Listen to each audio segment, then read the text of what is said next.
Have you ever been watching a movie or a TV show and you're just totally lost in the story? Oh, absolutely. Like you forget you're even looking at a screen. Right. And suddenly you feel this bizarre urge to just step right through it, to physically inhabit that world you're watching. Yeah, I mean, you see the characters laughing over coffee in some booth, and you just want to be right there with them. Exactly. You think, I want to be in that exact seat.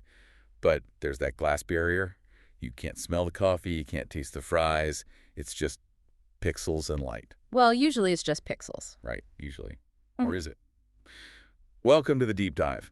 Today we're looking at a stack of sources detailing 10 iconic TV and movie restaurants that actually exist in the real world. Yeah, and we aren't just looking at a list of roadside tourist traps here. Definitely not.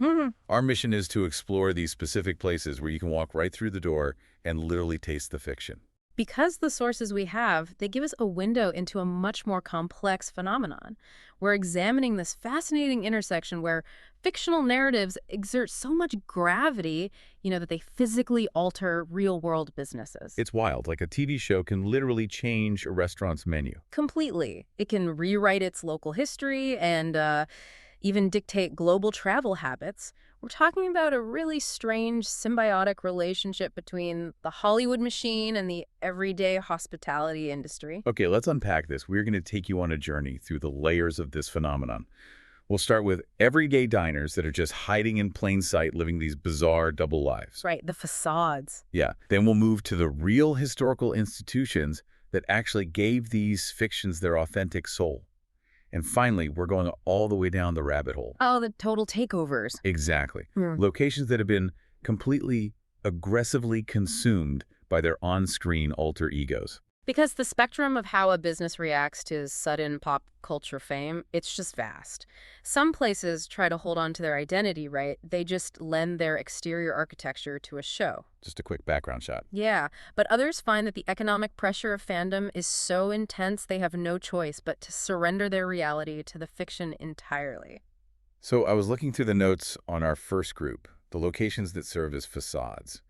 And these are businesses that primarily provided an exterior shell, which creates an incredibly bizarre duality for the people who actually work and eat there. Because the business has its own vital, real-world life, right? Yes, but it carries the massive weight of this fictional lore on top of it.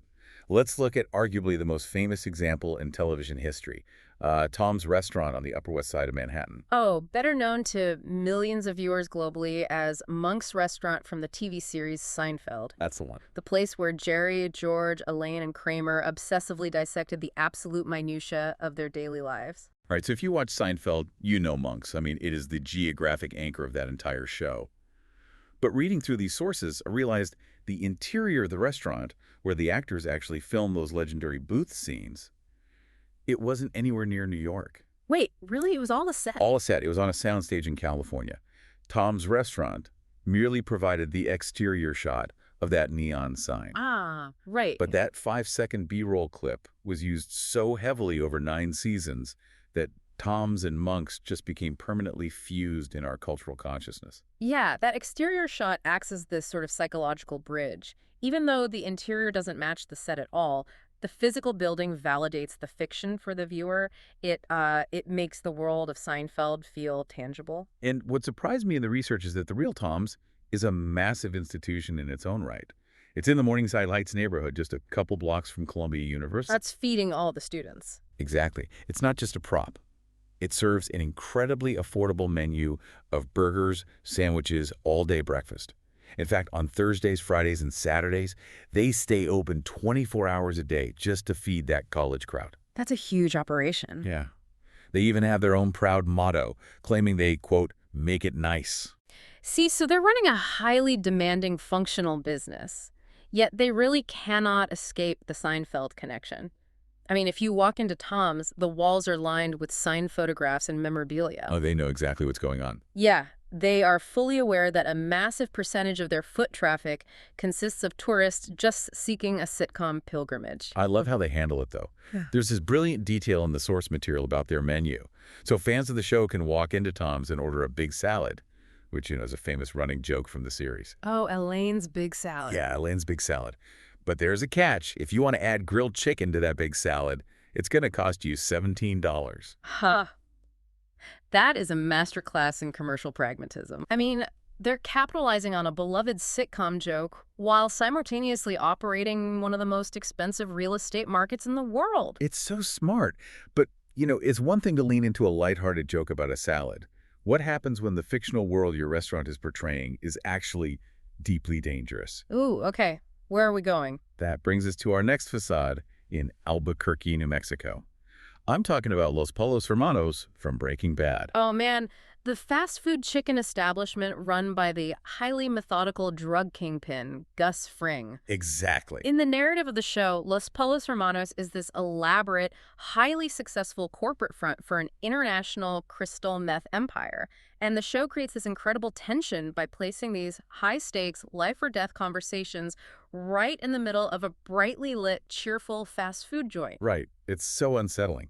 But according to our research, Los Pollos Hermanos obviously doesn't exist. Yeah. The building used for all those tense scenes is a real restaurant called Twister's. And here's the kicker. Twister's doesn't even specialize in fried chicken. Wait, what? It does? No. It's a burrito and burger chain. They have over 20 locations across New Mexico and Colorado. They're open all day serving omelets and burritos. But this specific location in Albuquerque, it looks identical to the meth front from the show. Wow, down to the exact layout, the counter, and the seating, I bet. Completely. And the economic impact of the shoot on this local burrito chain has just been absolutely staggering. The sources note that management saw a massive surge in profits strictly because of the Breaking Bad association. That's crazy. They literally have fans traveling from as far away as China just to stand inside the dining room and take photographs. I mean, just think about the psychology of that for a second. You're a tourist from China flying across the globe to take a picture in a regional burrito chain in Albuquerque. It sounds absurd when you say it out loud. It's like discovering your boring, fluorescent-lit local laundromat where you wash your socks is actually a front for a global spy syndicate. You walk in to order a breakfast burrito, but your brain is projecting a cartel stronghold over the reality. Yeah, the psychological overlay is just so powerful. It completely changes how you experience the physical space. It really speaks to the immersive power of modern television and, well, our desire for simulated danger. We want to physically inhabit the drama we see on screen, but we want to do it safely. Right, no actual cartels involved. Exactly. You get the adrenaline thrill of sitting in a ruthless kingpin's booth, but the only actual risk you're taking is, maybe spilling hot salsa on your shirt. That's a great way to put it. Yeah. Well, I have one more in this facade category before we move on. We're going back to Manhattan, over to 55th Street. McGee's Pub. The real-life inspiration for McLaren's Pub from the sitcom How I Met Your Mother. Oh, McLaren's. That was the absolute center of gravity for that show. It's where the characters fought for their favorite booth and spent nearly a decade telling stories. Yeah, that was their spot. Interestingly, the name of the fictional bar was actually lifted from a real person. Oh, really? Yeah, the show's production assistant, Carl McLaren. Oh, that's cool. I didn't know that. But the aesthetic blueprint, like the padded booths, the specific muraled walls, those were lifted directly from McGee's, which sits just a few blocks from Central Park in Times Square. So they took the real look for the set. Right. And the source notes that McGee's has completely wrapped its arms around this fandom. They host trivia nights. They offer cocktails directly inspired by the show's mythology, like the Slutty Pumpkin or the Pineapple Incident. Of course they do. They even run a How I Met Your Mother Monday with a dedicated menu, and they partner with a TV tour company to offer discounts to tourists. So they have seamlessly integrated the fiction into their standard business model. Yeah, but let me push back on that idea seamlessly, though. I mean, if McGee's is located right near Times Square, and they're actively running guided TV tours through their dining room, serving novelty Slutty Pumpkin cocktails, at what point does it stop being a genuine New York neighborhood pub? And just become a theme park attraction. Exactly. Doesn't the fiction eventually hollow out the reality of the place? Well, what's fascinating here is the economic reality of operating in a tourist-heavy area like Midtown Manhattan. These business owners are performing a highly complex balancing act. How do you mean? Well, on a Tuesday afternoon, they're pouring beers for their local regulars who just got off work. But on the weekend, they're cashing in on global pop culture fame. The fiction doesn't hollow out the reality, it subsidizes it. Ah, right. It ensures the doors stay open and the rent gets paid so the locals still have a neighborhood spot, even if they occasionally have to share it with a tour group taking selfies in the corner booth. Okay, the fiction pays the rent. I get that. Mm. But let's shift from places that were disguised by Hollywood or heavily subsidized by it to a different phenomenon entirely. Section 2. Yes, our next group of restaurants did something else. They lent their authentic soul. These are places with such deep-rooted, palpable, real-world histories that Hollywood chose them specifically because they couldn't be faked on a soundstage. Their real history anchored the cinematic moments. Exactly. And this is a crucial distinction. The filmmakers weren't looking for a blank canvas here. They were hunting for chaotic, lived-in energy. And there is no better example of this than Katz's Delicatessen in Manhattan's Lower East Side. The source notes emphasize that this place has been serving pastrami to its customers since 1888. Wow. Over a century. Yeah.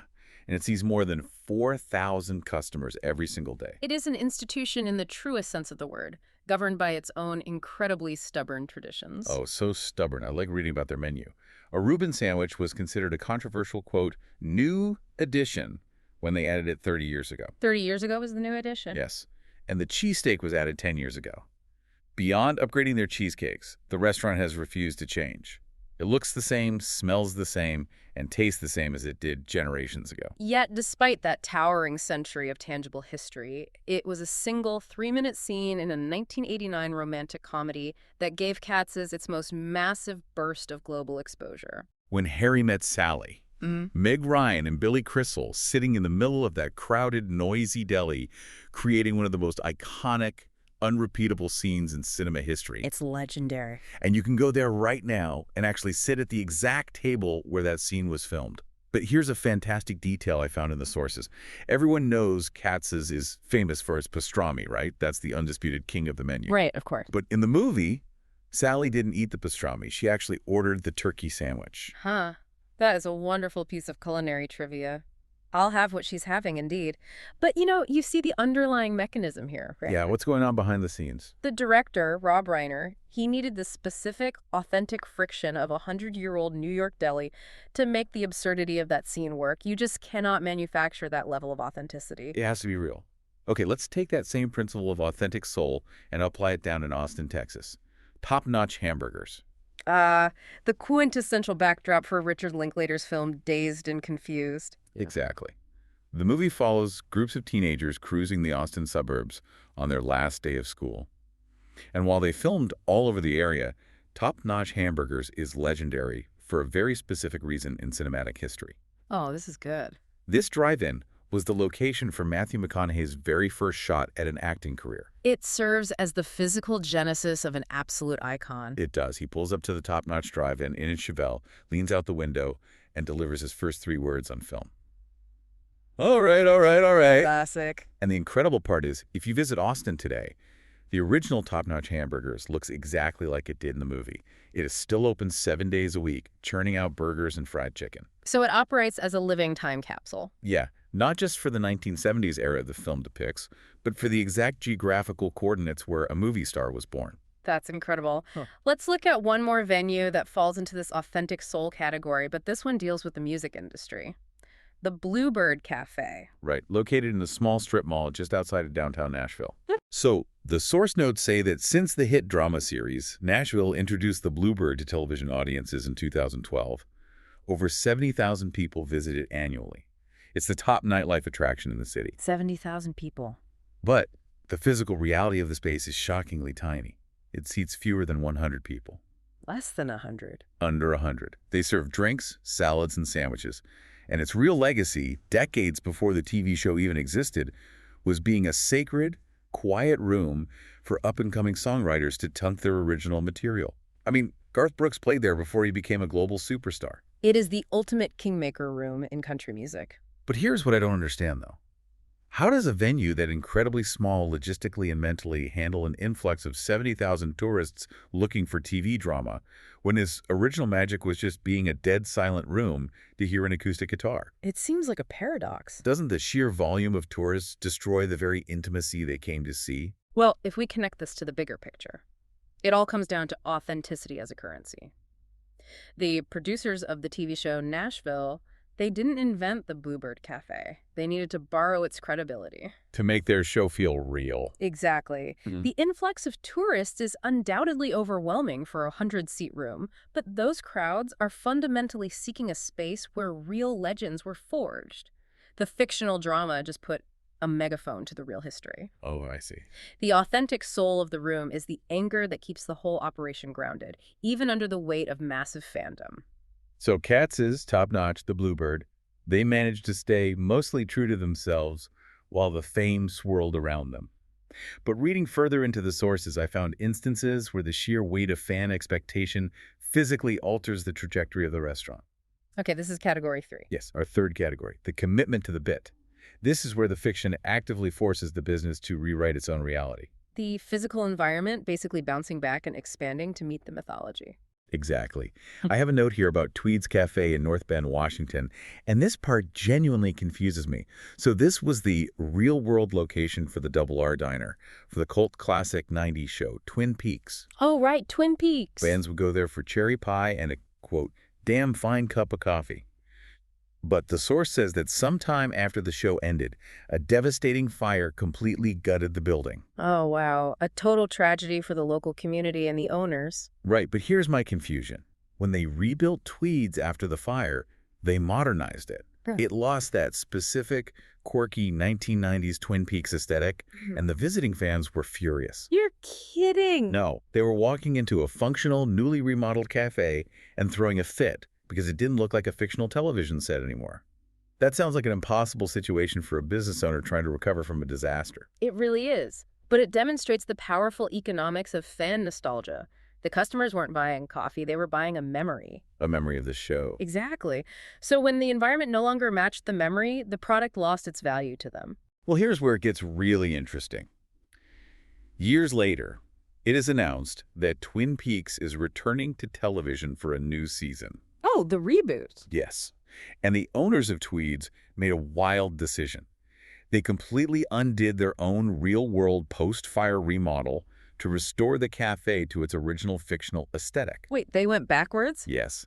They literally destroyed their own modern upgrades to make the building look old and quirky again, matching the TV show's history rather than their own actual history. That's amazing. The economic incentive of the show returning, combined with the relentless pressure of fan expectation, literally dictated their architecture. Their most viable, profitable path forward as a business was to permanently cosplay as their fictional counterpart.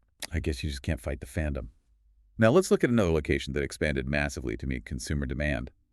Mystic Pizza. Ah, the real pizza parlor in downtown Mystic, Connecticut that served as the inspiration and filming location for the 1988 film of the same name, starring Julia Roberts. Yeah, the movie is all about the charm of 3 teenage girls working at a small-town parlor, serving up what the movie calls a slice of heaven. A slice of heaven. The fandom was so intense that people would line the streets just to get in. But looking at their commercial pivot, they didn't just maintain the original charming spot. They opened a second location. Okay, capitalizing on the fame. Sure, but then they built a gift shop to pump out merchandise. And they even started selling mass-produced frozen Mystic pizzas in grocery stores across the country. Oh, wow. They franchised the fiction. They took a localized coming-of-age story and engineered it into a scalable consumer product for the freezer aisle. But doesn't that inherently break the spell? If you were sitting in your apartment thousands of miles away, eating a mass-produced frozen pizza from a cardboard box, doesn't that completely dilute the slice of heaven charm? You aren't experiencing a small Connecticut town. You're just consuming a brand. You know, you're identifying the ultimate tension of these locations, which is accessibility versus specialness. The frozen pizza acts as a proxy. A proxy. Yeah, it allows people who will never have the time or money to travel to Connecticut to feel like they are participating in the movie's legacy. The culinary experience is drastically different, yes, but the psychological fulfillment of touching the brand remains. That makes sense. Well, if selling a frozen pizza proxy is a deep commitment to the bit, our final category is going to blow your mind. This is where the proxy isn't enough. Our final 2 locations represent the total takeover. The total takeover, where the original real-world identity ceases to exist, completely eclipsed by the myth. Exactly. I mean, listen to this sequence of events. We're heading to Boston, the year's 1982. The Bull and Finch pub is having an incredible run, Boston Magazine just awarded them the highly prestigious title of Best Neighborhood Bar in the city. That is a massive validation for a local owner. It signifies genuine respect from your community. But that same year, a new television comedy premieres on September 30th about a bar where everybody knows your name. Yeah. The producers had used the Bull and Finch pub as their aesthetic inspiration. As Cheers. The show was Cheers. The global fame of that sitcom became so absolute, so suffocating, that the Bull and Finch pub essentially threw in the towel. They legally erased their own award-winning name and rebranded themselves simply as Cheers. Wow. They relinquished their hard-earned local prestige in favor of global mythology. It reminds me of a local musician who finds their authentic voice, but then one of their songs goes viral on a TikTok algorithm for a completely different reason. Oh, that's a perfect analogy. Suddenly, they have to abandon their true style just to keep playing the one snippet the internet demands. Cheers completely gamified their own existence. They opened the second spot at the Faneuil Hall Marketplace. They sell souvenir mugs. And the food. Oh, their menu features the Coach's Club sandwich, Fraser's chicken panini, and the giant Norm burger. You are no longer eating lunch in Boston. You are participating as an extra in a syndicated episode. Truly. But erasing a historic Boston pub's name pales in comparison to our final and frankly most surreal example from the sources, SpongeBob SquarePants. Okay, the globally recognized animated series about a sea sponge living in a pineapple under the sea, working as a fry cook at the Krusty Krab restaurant. It is entirely a cartoon. It exists strictly in the realm of underwater imagination. Yeah. Yet, a real-life, physical version of the Krusty Krab has actually opened its doors. Wait, where? In Moscow. This raises an important question. Why is an American cartoon dictating the restaurant architecture of the Russian capital? It's pure madness. I was trying to wrap my head around this. It's like, imagine someone deciding to build a fully functional, full-scale Death Star cafeteria in the middle of a random city and serving the exact same slop the stormtroopers eat. Right, because there's no reality there. There's no real-world filming location here to borrow an authentic soul from. They manifested pure animation into bricks, mortar, and burger buns. You walk in a ship barrel chair at a steering wheel table, surrounded by figures of Squidward and Patrick. Unbelievable. And you literally order a Krabby Patty burger off a menu that also features pizza and pasta. Well, it perfectly illustrates the mechanism of global media syndication. I mean, a joke written by animators in a studio in California about a crab selling burgers is exported, translated, and embraced so deeply across the globe that an entrepreneur in post-Soviet Russia decides to risk their actual capital to build a physical shrine to it. It's a testament to the power of the show. The intellectual property is so strong it commands physical space on the other side of the planet. So what does this all mean? We traveled from the Upper West Side of Manhattan to the suburbs of Austin, from a rebuilt diner in Washington State to an underwater cartoon cafe in Moscow. Quite a trip. Whether you are paying $17 for a salad at Tom's, nervously eating a burrito in Gus Fring's booth, or sitting at Meg Ryan's exact table at Katz's Deli, there is a powerful common thread. We are actively hunting for a physical connection to our digital memories. We want to physically taste the fiction. Which leaves us with a rather profound question to consider. In a world where we spend so much of our waking lives looking at screens, scrolling through endless content, and living digitally, why are we so desperate to eat physical food from a fictional world? Great question. Does sitting in a barrel and tasting a real-world Krabby Patty make the fiction feel more real to us? Or does it actually serve to make our own everyday reality feel just a little bit more magical? I love that. We just want to break through the glass screen and finally smell the coffee. Thank you so much for joining us on this deep dive. Next time you grab a burger or a slice of cherry pie, take a look around. You might just be sitting in the middle of someone else's favorite story.